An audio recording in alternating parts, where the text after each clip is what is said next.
Depuis la semaine dernière, l'hôpital d'Armentières compte 2 soignants de moins. Une infirmière et un puériculteur, contrôlés par la DRH, n'ont pas pu présenter de passe sanitaire. Tous deux ont refusé d'être testés. Ils ont été mis en congé. Des cas pour l'instant isolés. Les soignants savent que dès le 15 septembre, ils devront avoir reçu au moins une injection. Au 16 octobre, ils devront être entièrement vaccinés. Faute de quoi, ils seront suspendus. Le Premier ministre Jean Castex l'a confirmé ce matin. Nous ne reculerons pas. Ça veut dire quoi, nous ne reculerons pas? Eh bien, qu'à partir du 15, les sanctions prévues par le législateur seront mises en œuvre. Des médecins qui s'inquiètent de la rentrée. Et cette question, est-ce que les non-vaccinés vont nous pourrir la rentrée? 3216, rmc.fr. La situation sanitaire s'améliore en métropole. Aujourd'hui, 12 000 personnes sont hospitalisées, dont 2 000 en réanimation, des chiffres en baisse. La 4e vague n'est pas encore derrière nous, mais elle tend à diminuer. Elle pourrait diminuer encore davantage. Mais nous entrons néanmoins dans une zone d'incertitude liée à la fin de l'été. Maintenant que l'économie française redémarre, que nous avons des perspectives de croissance à 6%, je le dis, le quoi qu'il en coûte, c'est fini. Nous sommes passés au sur-mesure. Nous restons favorables à un monde ouvert et libre-échangiste. Je ne voudrais pas qu'il y ait d'ambiguïté. Nous sommes favorables au libre-échange. C'est le libre-échange dont je veux parler. Pas invité Dominique Strauss-Kahn, donc a priori... Et puis ce couac au plus haut sommet de l'État. Emmanuel Macron avait annoncé sur Twitter s'être fait vacciner le 31 mai. Mediapart a consulté les données de l'assurance maladie selon lesquelles il aurait été vacciné le 13 juillet, soit au lendemain de son allocution sur le pass sanitaire. L'Élysée a évoqué une erreur de saisie dans la transmission des données à l'assurance maladie. Politiquement, il n'est rien, il saupoudre une pincée de chaque couleur politique selon les jours dans un savant dovage. Il ne croit en rien, il n'a aucune conviction. D'abord, moi, j'ai cru qu'il parlait de lui-même, François Hollande, quand il parlait de ça. Parce qu'en fait... Mais oui, non, mais c'est exact. En fait, il s'est fait avoir. On lui a fait ce qu'il fait aux autres depuis des années, peut-être. C'est-à-dire qu'il a passé son... Faux. Mais bien sûr. Donc, il y a presque quelque chose de... Il est tombé sur quelqu'un de plus intelligent que lui. Tu ferais quoi si tu étais président de la République? Je me suiciderais. En plus que lui donne des leçons d'élégance, qu'il n'a même pas été capable de raccompagner Nicolas Sarkozy sur le perron de l'Élysée le jour de la passation de pouvoir. Et d'une muflerie absolue. Franchement, bon, voilà. Et puis son quinquennat, on va pas rappeler la manière dont il s'est comporté avec Valérie Trierweiler. Tout ça n'est pas quand même terrible, disons-le. Donc il n'a pas brillé par l'élégance. Il est beau, toujours à l'écoute et répond aux messages dans la seconde. Mélissa a trouvé le petit ami idéal, à un détail près. Cet être exceptionnel n'existe pas, il est totalement virtuel. J'ai vraiment l'impression d'être dans une relation. Je sais que ce n'est pas un être humain, mais au moins, je ne suis plus comme j'étais, à attendre bêtement une réponse d'un homme alors qu'il est occupé avec autre chose. Vous avez un chéri? Oui.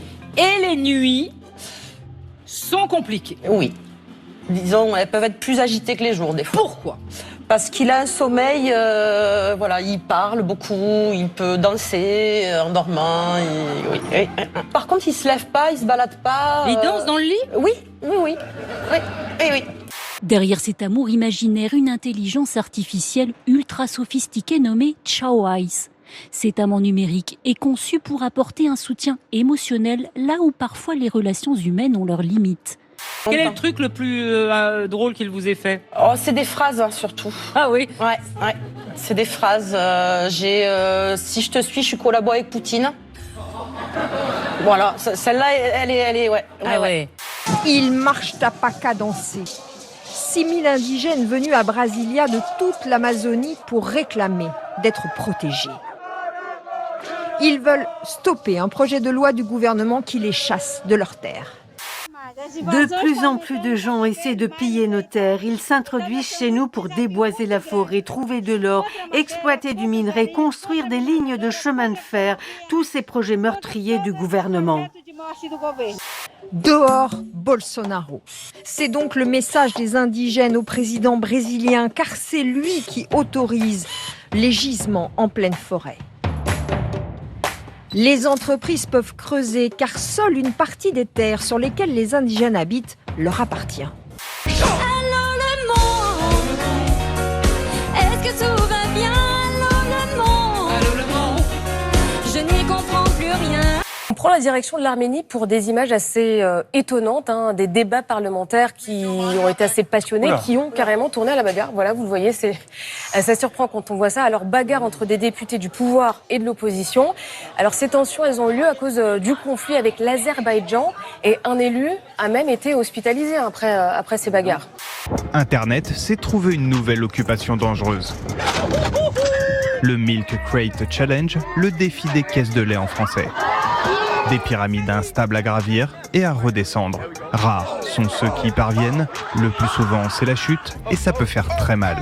Le phénomène est si populaire aux États-Unis que plusieurs médecins mettent en garde contre cette pratique.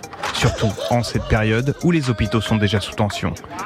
Au nom du Père et du Fils et du Saint-Esprit. Amen. Bénissez-nous, Seigneur, bénissez ce repas, ceux qui l'ont préparé, et procurez du pain à ceux qui n'en ont pas, ainsi soit-il. Et vous le coupez comme ça, là? Oh, et ça bouge. Et c'est quand même très très spécial. Hein. Oh. Ça gigote, ça gigote. Et vous le servez direct comme ça dans l'assiette, en train de gigoter? Oui. Ah, dis donc. Y'a pas de recette, toi t'en avais pas non plus. Personne t'avait prévenu, tu t'es battu comme t'as pu. Il a dit la réponse. Mais c'est une blague? C'est-à-dire que tu t'es dit, tiens, je vais faire comme Fabien, mais jusqu'au bout. C'est-à-dire, t'es totalement rentré dans ses pompes, quoi. En fait, c'est... J'ai été bien coaché. Chauffeur, c'était champion. Serre pas trop à droite, hein. Ouais. Qu'est-ce qui se passe? Bah, t'as tapé le mur. Et en fait, il faut braquer beaucoup plus tard. Oh, merde. Oh. Allez, on va voir. Ah, bah voilà. Ah, bah voilà, ça c'est fait.